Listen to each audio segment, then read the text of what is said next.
Goa jam பண்ண போகிறோம். First கொய்யாக்காய் பறிச்சிடலாம்.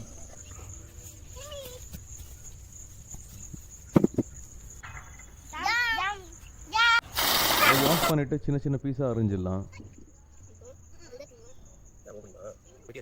இன்னொரு பாத்திரத்தில் மாற்றி தண்ணி ஊற்றி ஒரு 1 hour நல்லா கொதிக்க வைப்போம்.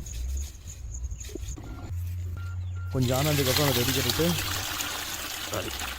5 ஜூஸு தனியாக எடுத்து வச்சுப்போம். இந்த பழத்தை ஒன்று நல்லா மேஷ் பண்ணிடலாம். மேஷ் பண்ணி திருப்பி நல்லா வடிகட்டிடலாம். ஸோ இந்த வடிகட்டின ஜூஸை மொத்தம் ஒரு 3 hour சூடு பண்ணுவோம். சக்கரை சேர்த்துப்போம். ஓகே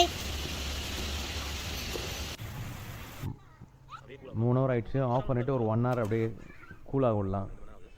ஸோ கொஞ்சம் ஆறிடுச்சு. ஒரு கேனில் ஊற்றி அடுத்த நாள் காலையில் எப்படி இருக்குன்னு பார்ப்போம். ஸோ அடுத்த நாள் காலையில் வந்துடுச்சு.